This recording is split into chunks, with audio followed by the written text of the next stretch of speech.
Alright, so next thing with probability is look at some Venn diagrams and some conditional probability, and there's a little bit of and probability thrown in there as well. So, that's what we're going to look at. We're going to look at some Venn diagrams, we're going to look at some conditional probability, and we're going to look at some and probability. So, Venn diagram is used to show a relationship between two different variables. So when you have two different variables in play, you can use a Venn diagram or something we call a tree diagram, which we'll talk about later, and when you kind of use each of these. Now, Venn diagrams you probably see most commonly used as compare and contrasting tools in English. They are actually more mathematically designed. Venn was a mathematician, so English stole it from us. Let's look at how we use this. So during a traffic stop, if a police officer detects that a person is intoxicated, they use a breath test about 56% of the time. The officer uses a blood test 43% of the time and uses both 28% of the time. Use this info to determine the following. Okay, so what I want to do is, before I even answer any questions, is I want to create a Venn diagram. So I'm going to create a Venn diagram just like this.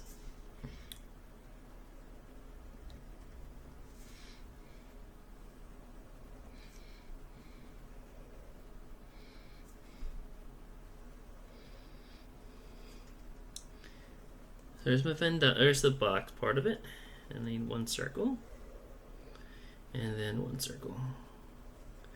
Now, this whole first circle, we're going to make the breath test.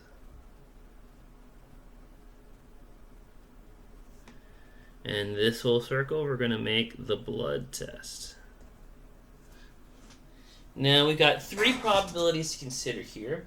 There's a 56% chance of them having a breath test, a 43% chance of having a blood test, and 28% chance of both. Now, if you've never seen a Venn diagram before, this middle portion will always be the probability of both. So I'm just going to stick the 28% just right in there. Now, when I look at the 43% for the blood test, that's the whole circle. It's any time a blood test is given out, and that could include when you also get a breath test. So I want this whole circle to be 43. So what that means is that this portion here has to be 43 minus 28, just because that whole circle has to be 43, so whatever's in that circle has to add up to 28 to be 43. And so, let's see, that is 15%. Okay. Then when I go over here, the same idea applies. The whole circle has to be 56%. So this portion here has to be 56 minus 28, which becomes 28. Now, real fast, this section over here, so this little piece right here, the 15, would be a blood test.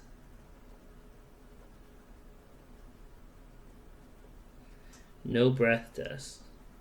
Or getting just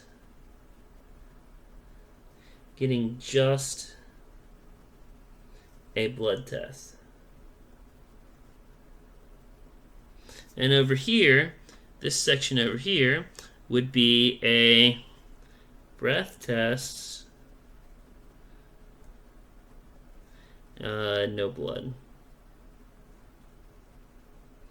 Or just getting a blood test. Or sorry, a breath test rather. We can also interchange the word just with only getting a breath test, or only getting a blood test. Okay, so now we have one more thing to kind of look at, because this is a sample space, and all sample spaces, again, have to equal 100%.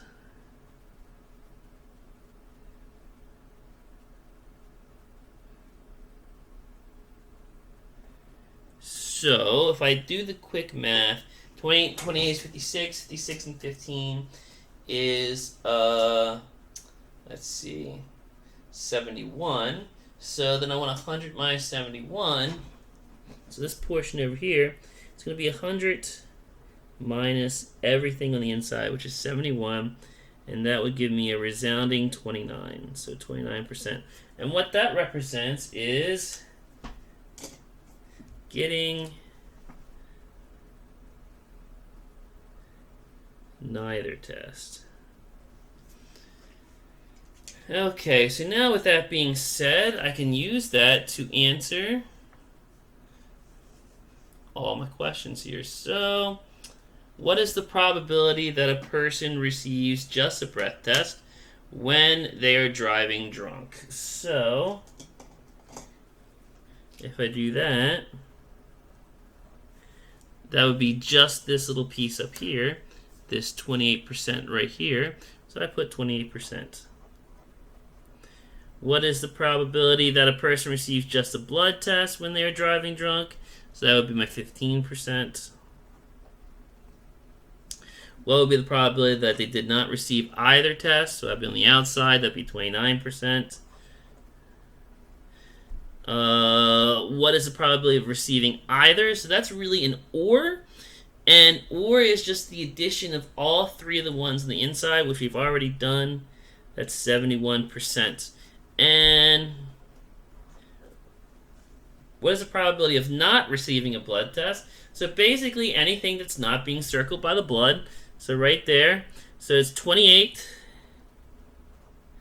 plus 29, which gives me a 57%.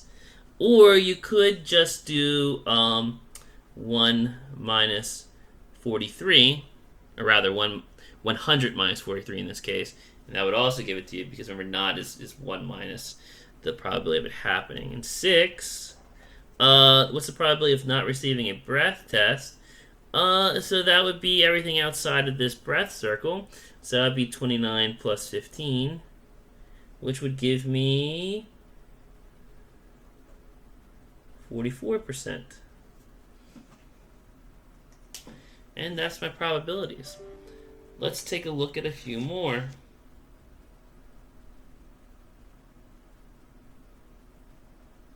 So now, we got ourselves example number 2. A couple is deciding to, on a trip for vacation, they estimate that they have a 56% chance of going to Jamaica for their vacation. There's also a 67% chance of renting a boat when they go on vacation. The probability of them both going to Jamaica wow, just kind of stuttering today, and renting a boat is 45%. Determine the following probabilities. I usually stutter when I'm a little tired, but let's take a look at that real fast. So,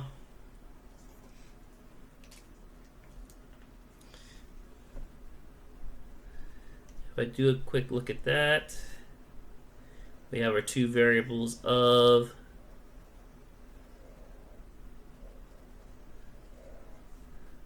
Jamaica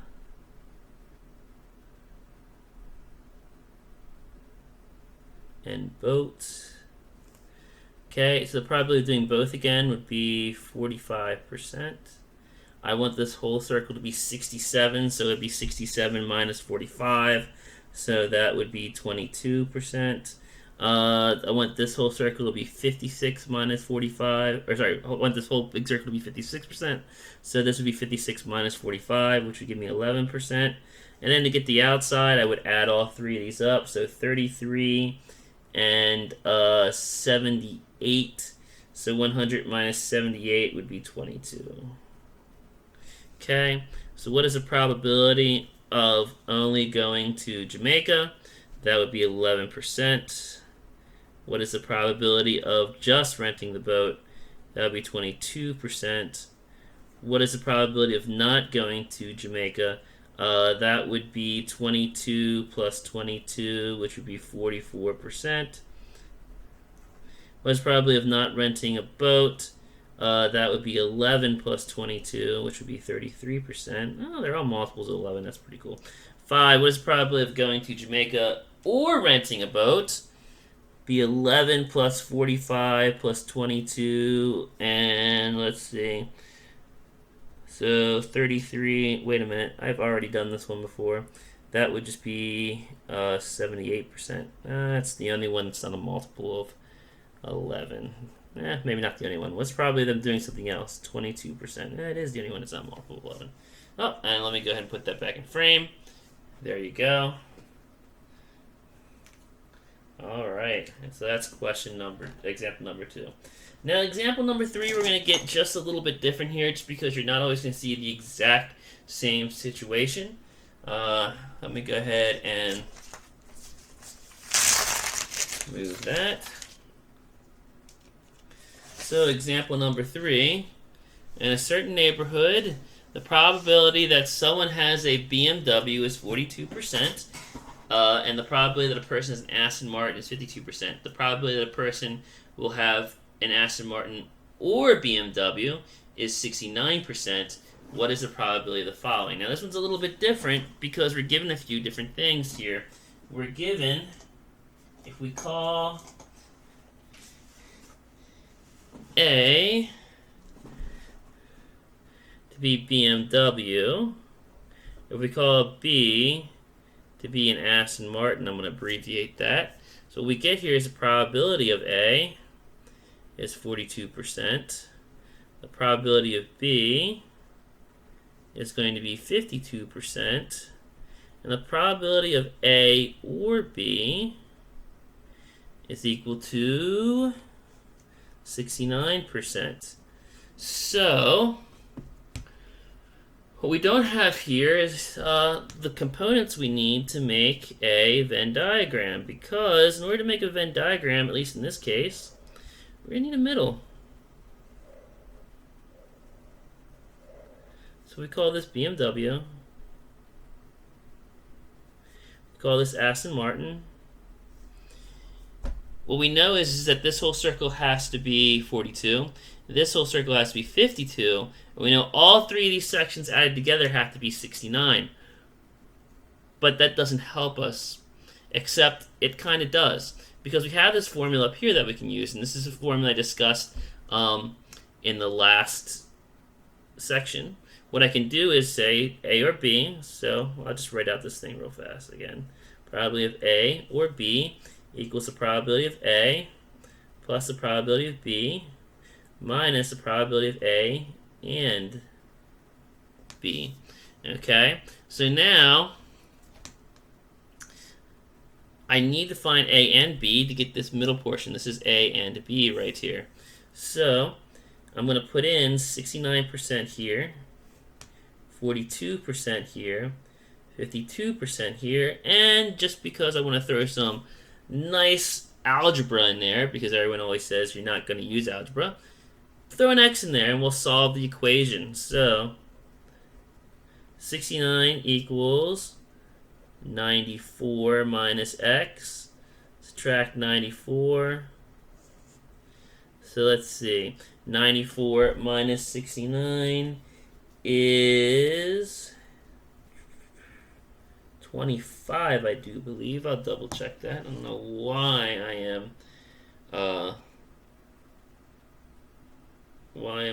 I'm hedging on this. I'm fairly certain I'm right. I am. Negative 25 to be exact, but since it's going to be a negative x, we know that positive x is going to be positive 25. So now we know that middle section is 25%. Okay, well then this whole thing has to be 42. Therefore, 42 minus 25 is 17. Yes. And then this one over here would be 27. Let me just double check that real fast. I don't know why I feel like I'm not doing it right, but I'm fairly certain that that's correct. Yep, it is. Okay. And then finally, I need an outside portion, so I know the whole thing is 69, so the outside would have to be 31%.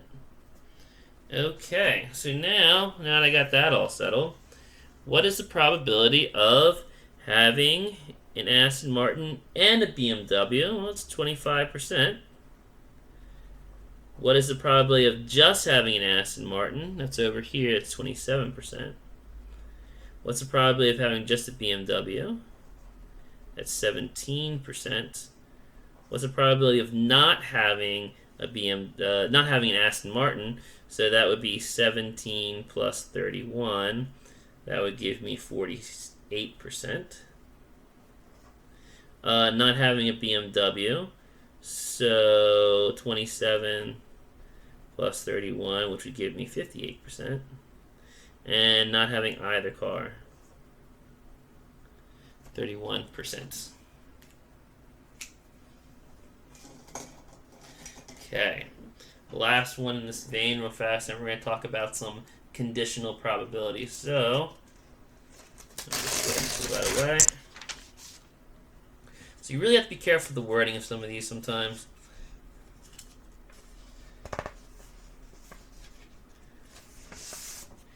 So while watching the weather forecast call for a 20% chance of only having snow today and 25% chance of only having strong winds, and there is a 15% chance of having snow and strong winds today, so having both. What is the following probabilities? So you have to be really careful with the wordings here. And of course, it's a weather forecast, so they're probably not right anyway. Sorry for any weather forecasting people out there, but you're not. You're not always right. So we got snow. We got strong winds, which I'm just going to label as winds. So we have a 15% chance of getting both. Now, it said a 20% chance of only having snow. So that means this 20 is actually going to go right there. It's not a 20% chance of having snow. It's a 20% chance of only having snow. So remember, that's the just only thing. That's why I wrote that one note at the very beginning. It's this section right over here. And a 25% chance of only having strong winds. So if I add all those together now, let's see, 15 and 25 make 40, 60. So it looks like it's a 40% chance of not having anything at all. So now, let's figure out our probabilities. So what's the probability of having snow? This is not just having snow. This is any situation where you have snow. So we're going to add that whole thing in the circle together and get 35. We're going to, of it having strong winds, again, we're going to add the circle together and get 40. Of it having strong winds or having snow.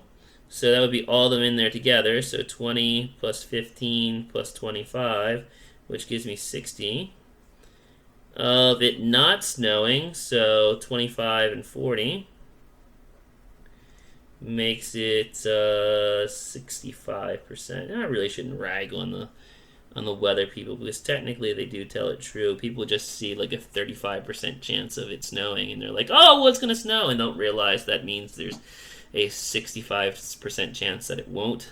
So, just keep that in mind when you're actually looking at the Weather Channel. But, or whatever, wherever you get your weather from. Is there even a Weather Channel anymore? Anyway, so, of not having strong winds, that would be 60%.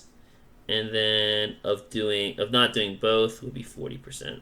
And then we have a little challenge here. Of it having snow or strong winds, but not both, we would just do 20 plus 25. Not both would be 45%. Bam! Good. Okay. So we're going to stick this one to the side because I'm going to need it back again. And actually, let me stack these up real fast. So,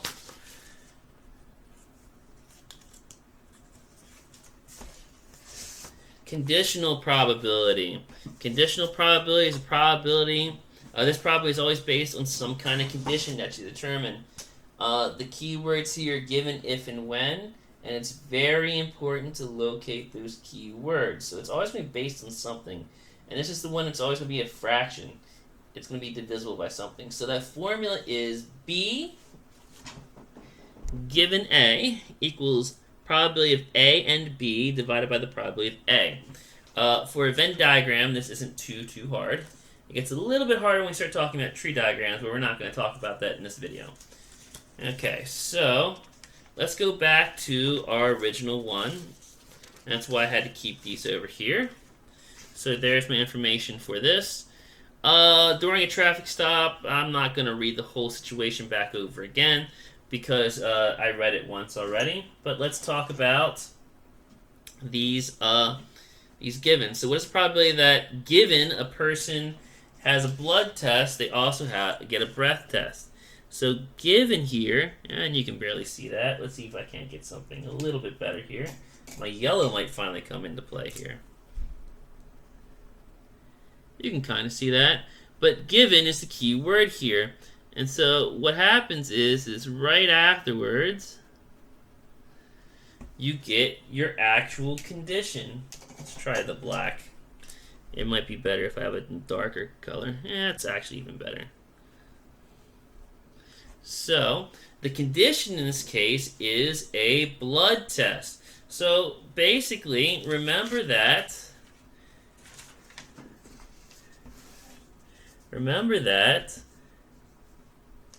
this is going to be a division problem. So when I do this, the probability of blood, or blood test, goes on the bottom, and blood and breath go on top. Now the great part of blood and breath going on top is that in the Venn diagram, the and is always in the middle. So we're going to put a 28 up here. Then we want the probability of blood, and this is the probability of any time you get a blood test, not just when you get a blood test. So you go over here, you add these two back together, or let's look at this number here, it's 43. And here's kind of the kicker. If you don't have a proper fraction, a fraction where the denominator is less than the numerator, sorry, said that incorrectly. If the numerator is not less than the denominator, you did it incorrectly. You should always have something that is less than 1, especially since we're talking about a probability, because all probabilities are less than 1. Okay, so that's my first one. The second one says, what is the probability that given a person has a breath test? So once again, given's right there, and you have your condition right afterwards, that they get a blood test. So in this case, it's the breath that's going to be at the bottom. So remember, the breath is 56. And then it's going to be the and that's on the top, which is 28, which gives me 50%. Fun times. Okay, so let's keep rolling. Let's take a look at this next one. Okay, so number 2, we're back in Jamaica.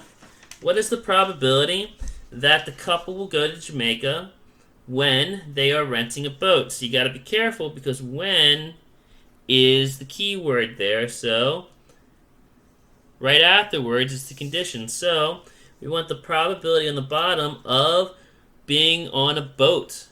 Don't sing that song. 45 plus 22. I'm not going to sing the song either. 45 plus 22 is 67, which I believe is what we start off with. Sure is. And 45 over 67, the probability of doing both, the probability of the boat. So we get 0.6716.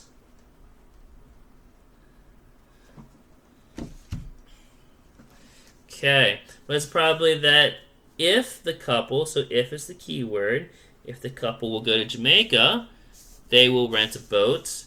So on the bottom, 56. On the top, 45, because the probability of going to Jamaica is 56. Okay, 45 divided by 56 gives me 0.8036 or 80.36%. Okie dokie. Alright, so let's go with example 3, episode 3. I feel like I'm in a sitcom all of a sudden. Okay, so example 3.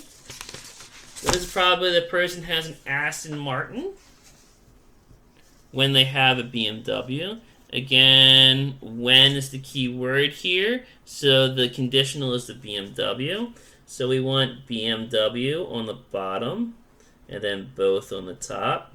So that's 25 on the top, and the probability of having a BMW was 42. So let's see, 25 divided by 42.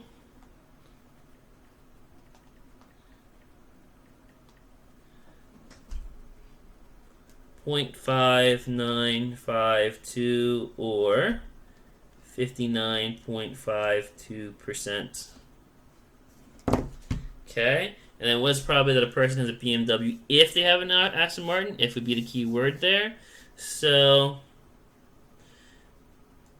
both over Aston Martin. I just realized I would kind of annoy a couple of my tutoring students with having this not pulling this off, but I'm not going to. So if they ever see this, they can get really upset about it. 52 and 25. So let's see. That gives me 0.4808 or 48.08%. Okay. Then, got that done. We go to number 4. So, what is the probability that when I have snow, I also get strong winds? When I have snow, that's my key term right there. So, snow is going to be on the bottom, both on top. 15 over, let's see, snow was 35. Okay, so 15 divided by 35. 0.4286 or 42.86%. And then, given that I have strong winds, I also have snow. So, we got the winds on the bottom now, and both, because given is my key word there. So, 15 over 40, which gives me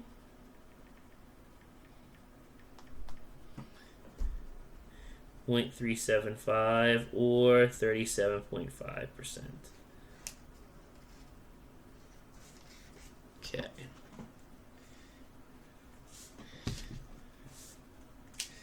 Alright. So we're pretty much done except for, bam, secret example number 5. Okay.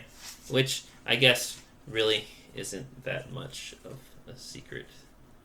But whatever. So, a certain student approximates their probability of passing statistics class at 78% and passing the next test at 56%. The probability of doing both for this particular student is 52%. Determine the following. So we're going to go ahead and we're going to make our Venn diagram. So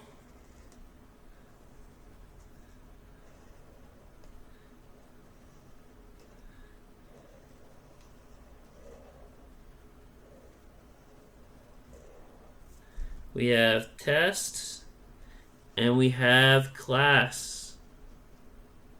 The probability of doing both is 52%. The probability of just passing the test, well, that's 78 minus 52, so that would be 26. Yes, it is.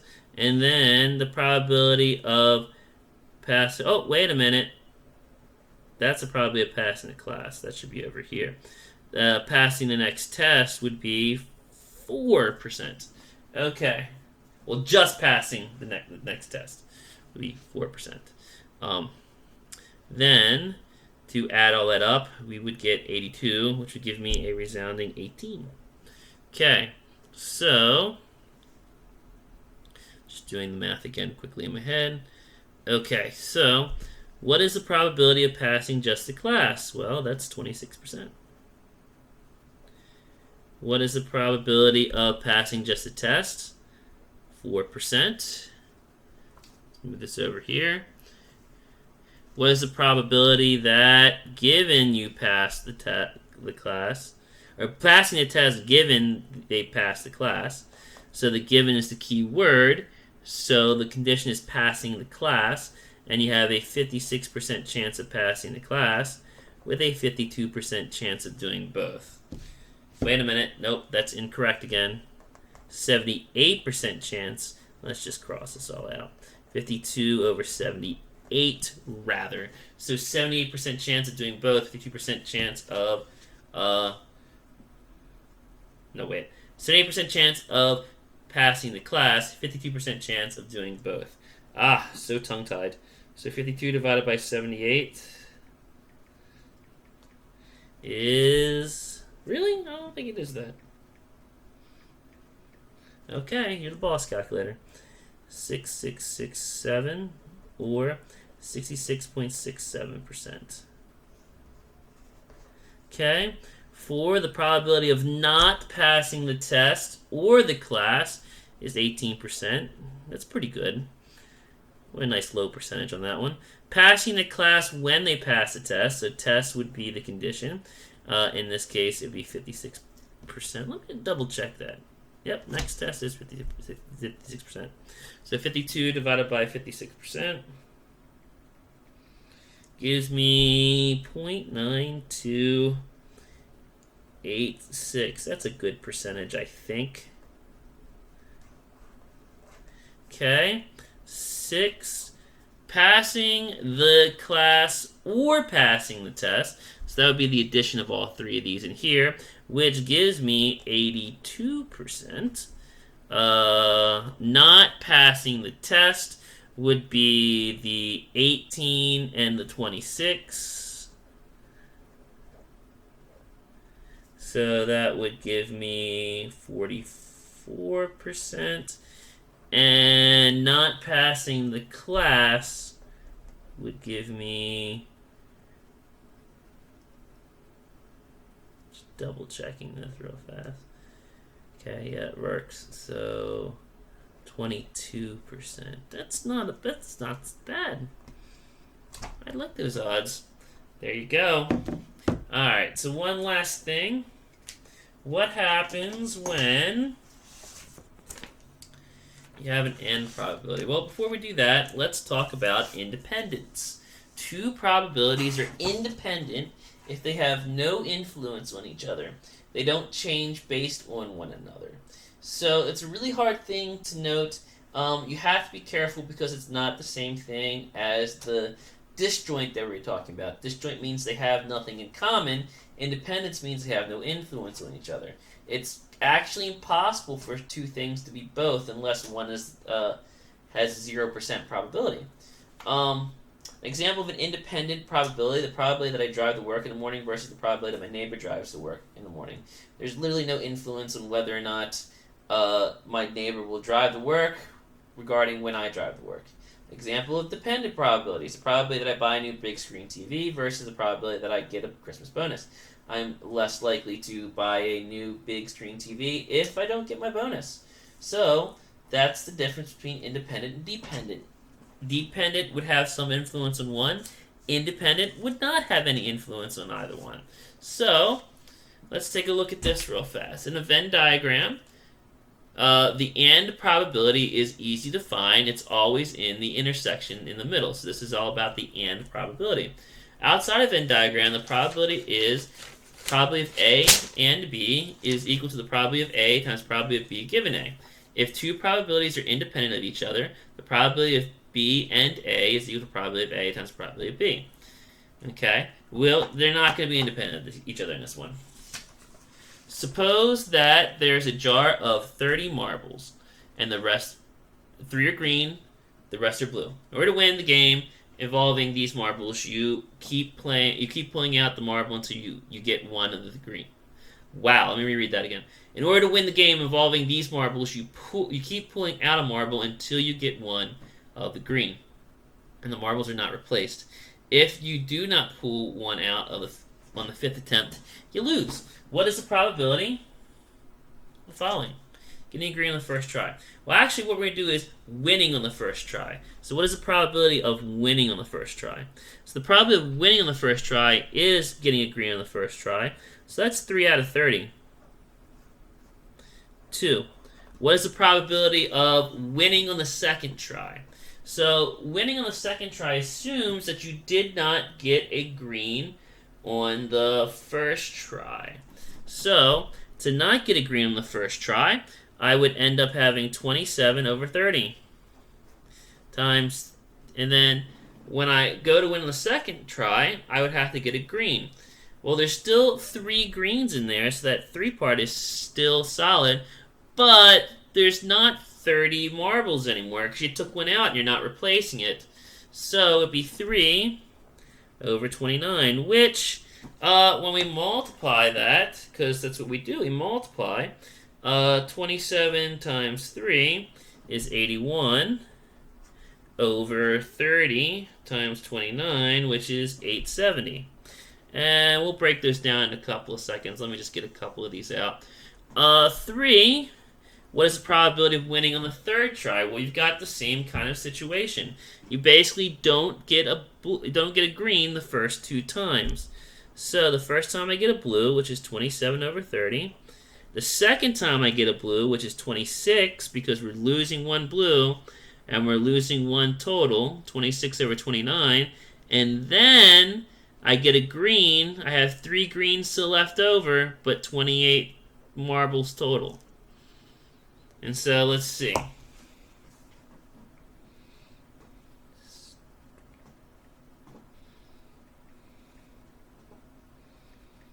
So 2,106, and then 24,360. Okay, number 4. What's the probability of winning on the 4th try? So, again, 4th try would be 3 blues, 1 green. So, we're going to go 27 over 30, 26 over 29, 25 over 28, because you lose 1 blue every single time, and then 3 over 27, because you're gaining the green on that one. So, once again,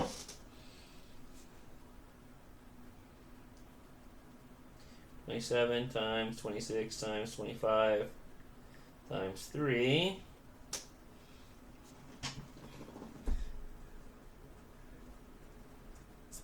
and then 30 times 29 times 28 times 27. Again, we're going to multiply that out in a second. Now, the last question says, what is the probability of winning? Now, to win, you can either win on the first try, the second try, the third try, the fourth try, or you actually get one more attempt with the 5th attempt. So in order to figure this out, we're going to have to figure out what the 5th attempt would look like. And it would basically be an extension of this one, except you would go and get a blue 4 times. That means you'd have 24. And then you would have the denominator be, whoops, actually no, this would be 27, and this would be 26. Okay, so let's see, 27 times 26 times 25 times 24. No, 27 times 26 times 25 times 24 times 3.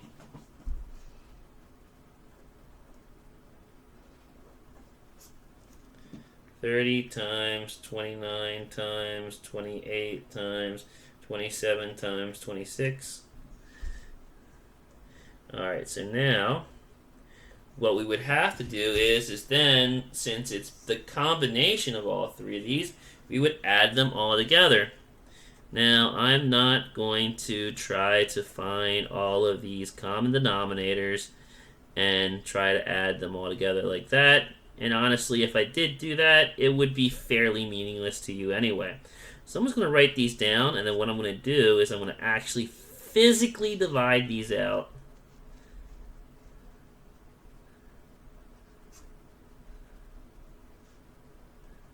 So let's see, I already know this one's 0.1. I know they decrease as you go down.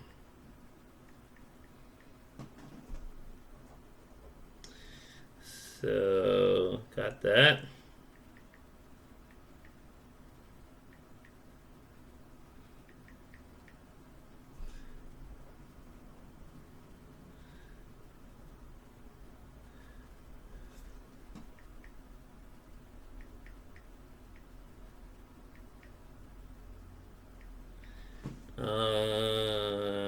Yep, got that one there. And then, dude.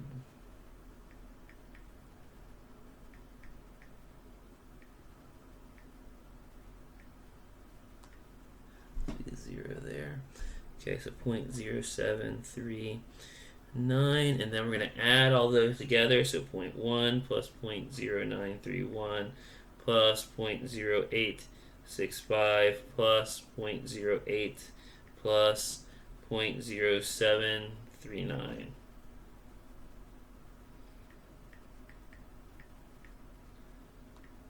So I got 0.4335. There's a glitch on my calculator, so I might be slightly off, but it should be somewhere in the 43% range winning this game, which honestly isn't that bad. Most games have worse winning percentages for that. Well, that's it. Toodaloo.